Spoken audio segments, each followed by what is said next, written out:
What is going on, everyone? Welcome to another very exciting episode right here on the MIgardener channel.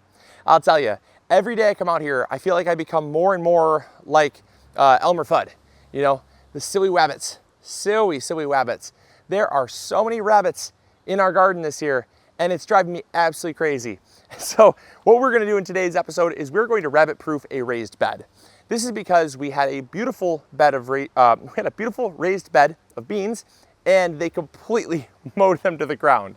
And the problem is that rabbits, they're not like a migratory animal. They will come, if there's a regular food source, they will stay, and then they will reproduce.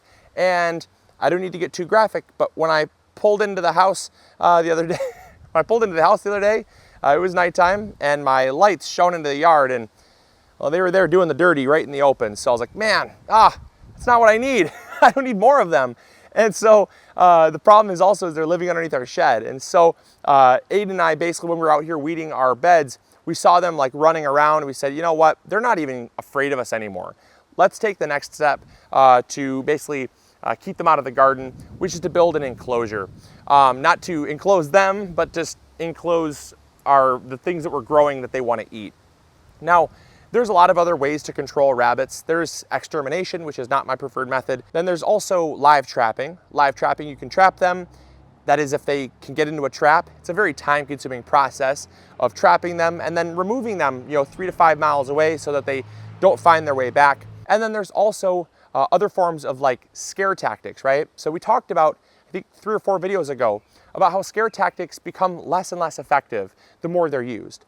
And it's all about kind of mixing things up and keeping things random and unpredictable. That can be more effective, but it's still not 100% effective.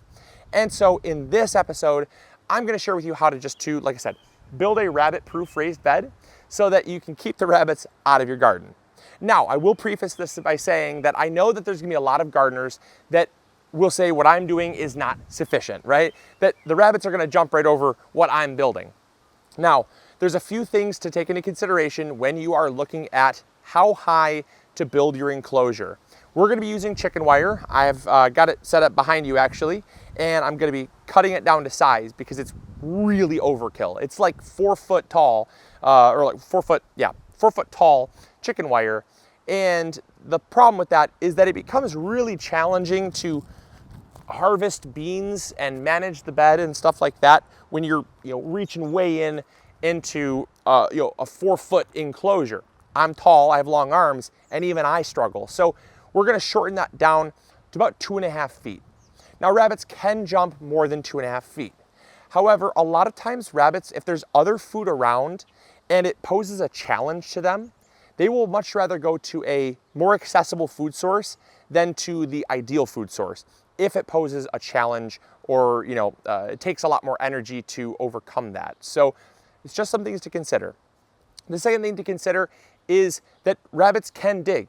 Rabbits can absolutely dig underneath. And so in our case, we have raised beds. That's going to be very nice because we're actually going to staple the chicken wire to the raised bed so that they can't get underneath it.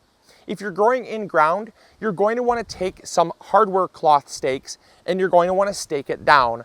They're like little U-shaped stakes. You're going to want to stake it down about every foot around your raised bed when you get the chicken wire set up, so that it actually holds it down, it actually pins it to the ground so they can't dig underneath it. They're not like moles, they're not going to dig completely underneath it, but they can kind of like excavate the dirt and scooch underneath. They're very persistent creatures. So, just keep that in consideration. The style of gardening that you're doing will definitely dictate the level of security that you need to have. Now, the reason why I'm going with chicken wire is just because it's fairly inexpensive and it comes in nice long rolls. The one thing to consider is that the more gaps you have to make, the more chances you have of a gap that allows a rabbit in.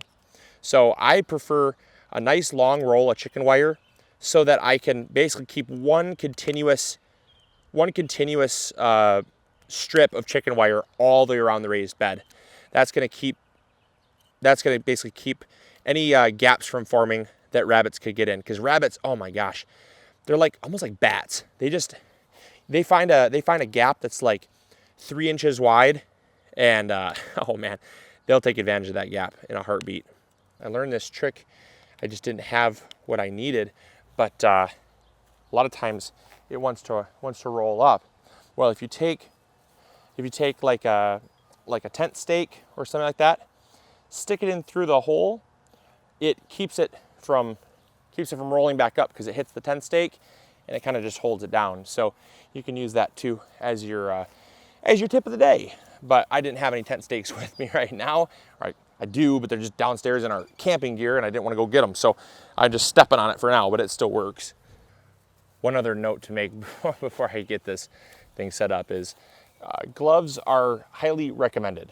Do as I say, not as I do. Fresh cut metal, man, it really will eat you up.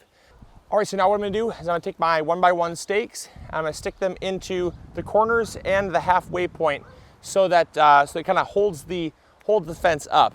I'm not gonna apply any staples to this. I don't really think that's necessary.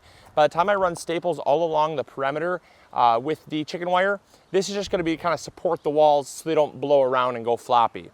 So I'm gonna go do that, and we'll be ready to apply the fence.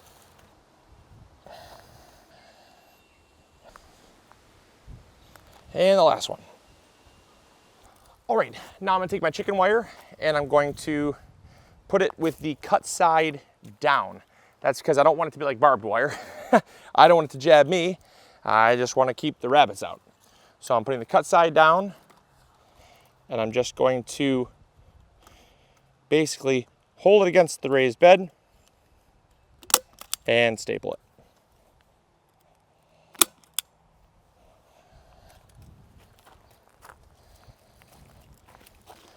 I'll pull it around the raised bed.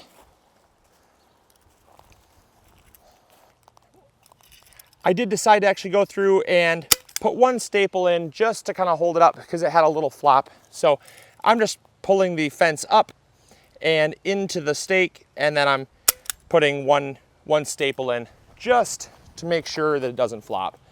I like a good fit and finish. I don't like things to look all loosey-goosey.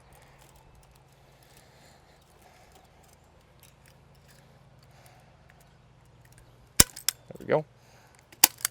Nice. So as you can see, I just came through here and threw a staple in just across this this kind of wire wrapped part here, and the chicken wire helps really just kind of hold it on. But I've come through here and just like 1 or 2 staples is really all you need. About 1 staple every foot or so. Again, you're not building Fort Knox. It doesn't have to be Fort Knox at least. And we just threw 1 staple in to each post to hold it in place. And now we can get this bed weeded and then replanted with beans. So there you guys go. As you can see, took no time at all, super quick, super simple, and super cheap. One of the things I was gonna note is that because we took a 4-foot piece of chicken wire and cut it in half, now we have literally a whole new roll that we can use on another raised bed if we want. So you actually, by splitting it in half, you get double the amount of protection if you have 2 beds you need to protect. So I hope you guys enjoyed. I hope you learned something new. If you did, make sure to throw a thumbs up. Subscribe if you haven't already. We have a lot more amazing gardening content coming right at you. So take care, grow big or go home. We'll see you guys later.